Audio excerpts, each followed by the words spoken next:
다음으로는 문제 해결 방법에 대해서 정리를 해보도록 하겠습니다. 외집단 구성원에 대응하기 위한 전략이 필요하겠는데요. 좋은 리더는 외집단 구성원, 아웃사이더라고 표현을 했습니다. 이 사람들에게 귀를 기울이는 것의 중요함을 좋은 리더는 알고 있다라고 볼 수 있겠는데요. 외집단 구성원은 왜 발생한다고 했었나요? 다수와 입장 차이 를 보이는 소수의 의견을 가지고 있는 사람들일 수 있겠고요. 집단과 자기 자신을 동일시하는 것이 부족했기 때문에 발생할 수 있겠습니다. 그를 통해 소외감을 느끼는 사람이 외집단 구성원이 될 수 있겠고요. 이 사람들은 사회적 관계를 맺어 나가는 스킬이 부족하다라고 예측해 볼 수 있겠습니다. 그래서 발생하는 것은 외집단 구성원이죠. 내집단 구성원이 아니에요. 그리고요. 대집단도 아니죠. 소집단도 아닙니다. 바로 뭐라고요? 외집단 구성원에 대응하기 위한 방법에 대해서 고민할 필요가 있겠습니다. 대응하기 위한 전략을 정리해 보도록 할게요. 외집단 구성원들의 이야기를 잘 들어줘야 됩니다. 그리고 공감을 나타내는 방법을 4가지로 우리가 살펴보았는데요. 그 외집단 구성원이 얘기하는 것을 반복해서 말함으로써 공감을 형성할 수 있고요. 그리고 다른 말로 당신은 이렇게 얘기했는데 이것은 내가 표현해 보는 이런 얘기와 같은 건가요? 이런 식으로 반영하는 것은요. 내가 거울의 역할을 하는 거죠. 그래서 그 사람의 울림통의 역할을 하는 겁니다. 표현하거나 아니면 표현하지 못했던 감정을 정리해 주는 거죠. 예를 들어서 당신은 이러한 측면에서 화가 나 있는 것 같은데 맞나요? 이런 식은 반영이 되는 겁니다. 지지라는 것은 공감해 주는 이제 방법으로서 그 사람에게 이제 좋은 표정을 짓는다거나 격려해 준다거나 하는 것을 예로 생각해 볼 수가 있겠습니다. 3번째는 그 사람들의 기여를 인정해 줘야 됩니다. 인정받고자 하는 욕구가 충족되어야 할 필요가 있겠고요. 소속감에 대한 욕구도 충족시켜 줄 수 있어야 하고요. 특별한 관계, 친밀한 관계, 애정을 느끼고자 하는 이런 관계에 대한 욕구를 충족시켜 줄 수 있게끔 대응해야 할 것입니다. 그리고 어렵겠지만 리더로서 이 외집단 구성원들이 표현하는 것, 그들의 표현을 인정해주고 권한을 일부 부여해주는 것을 인정해줄 때 외집단 구성원에 적극적으로 대응하기 위한 방법이 될 수 있을 것입니다. 자, 3번째로는 갈등에 대처하기 위한 방법에 대해 생각해 보겠습니다. 피셔와 유리에 따르면 갈등에 대처하는 것은 우리 삶에 항상 필요한 것이다 라고 강조를 했어요. 그런데 이 갈등은 내용 차원과 관계 차원으로 구분해 볼 수 있겠습니다. 관계 차원의 갈등에 3가지가 포함이 되기 때문에 다음 중 관계 차원의 갈등에 속하지 않는 것은 무엇인가, 이런 식으로 문제가 나오기 쉽겠죠. 그래서 관계 차원 먼저 살펴볼게요. 관계 차원은 존중, 권한, 결합 관계와 관련되어 있습니다. 즉 관계라는 것은요, 우리가 흔히 성격 차이가 있다, 성격 충돌이 일어났다라고 하는 데에서 찾아볼 수 있는 갈등이 관계 차원이라고 볼 수 있겠는데요. 구성원들을 충분하게 존중하지 못하고 그들의 권한에 있어서 대립이 이루어진다거나 아니면 결합 관계에 있어서 뭔가 원활하지 못했다라고 한다면 관계 차원의 갈등을 겪게 되는 것으로 볼 수 있겠습니다. 이와 비교해서 생각해 볼 수 있는 것은 내용 차원의 갈등으로서 신념과 가치의 문제, 그리고 목표의 문제가 될 수 있겠는데요. 신념과 가치에 의한 갈등은 양립할 수 없는 2가지 의 주장에 대해서 충돌하는 경우가 되겠죠. 내용 측면의 갈등이 포함이 됩니다. 그리고 목표에 대한 갈등이라는 것은 절차적으로 그리고 실질적으로 어떤 갈등을 겪을 수 있는가 하는 내용을 의미하는 것으로 볼 수 있겠습니다.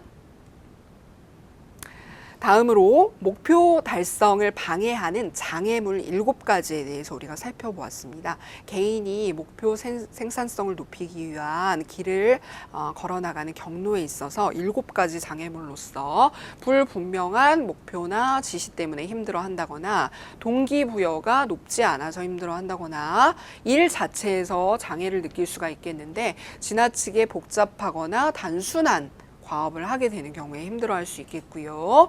참여도가 높지 않아서 힘들어한다거나 도전의식이 부족해서 장애를 겪게 되는 이런 7가지에 대해서 여러분들 잘 정리하시기 바랍니다. 우리가 앞서 살펴본 7가지 장애물 중에서 낮은 동기부여에 대처하기 위한 3가지 방법을 정리해 보도록 하겠습니다. 이 3가지가 어떠한 장애에 대처하기 위한 것인가?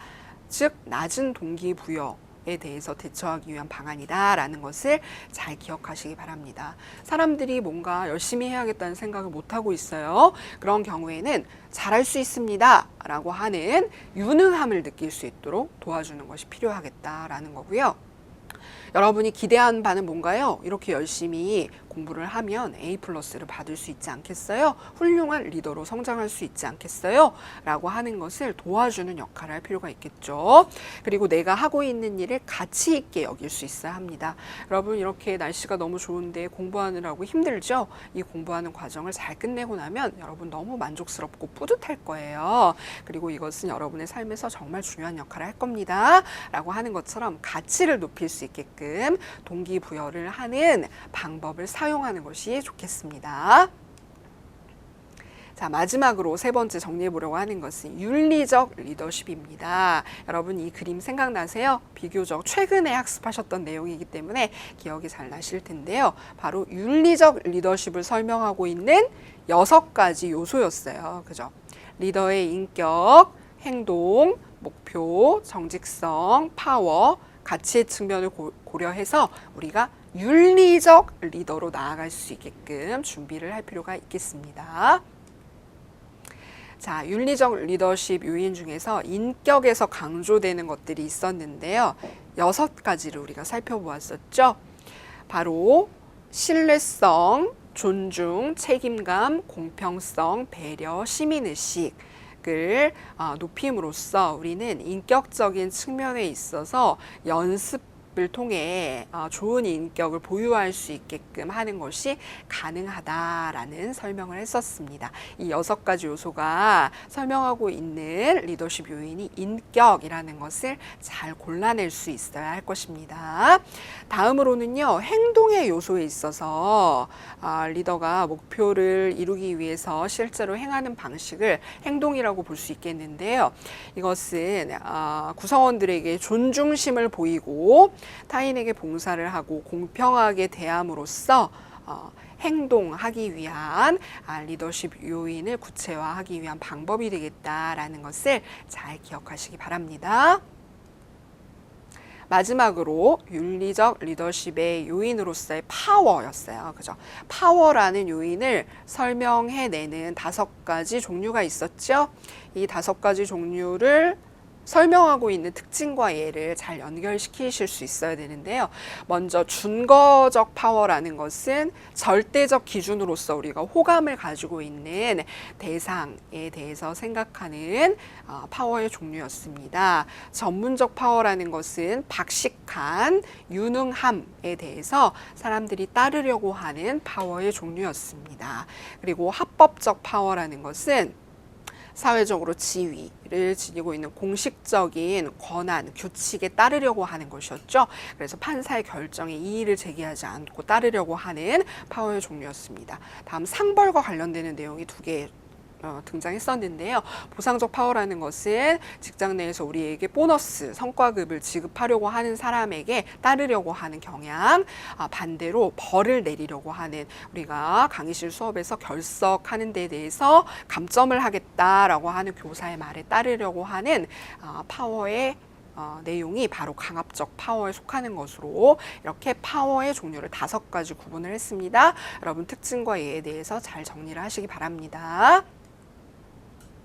자, 여러분, 이 수업을 마지막으로 해서 이번 학기 리더십 수업을 모두 마치게 되었습니다. 이번 시간에 정리해 본 기말고사 대비 총정리 영상은 여러분들께서 학습관리 시스템의 게시판에서 공지사항에 있는 웹 주소를 잘 메일 같은 곳으로 보내셔서 그 스마트폰에서 그 웹 주소를 클릭하면 여러분들이 기말고사 대비 영상을 이동 중에도 반복 학습하는 것이 가능합니다. 그래서 그 주소를 복사해서 기말고사 대비 총정리에 잘 활용하셨으면 좋겠습니다.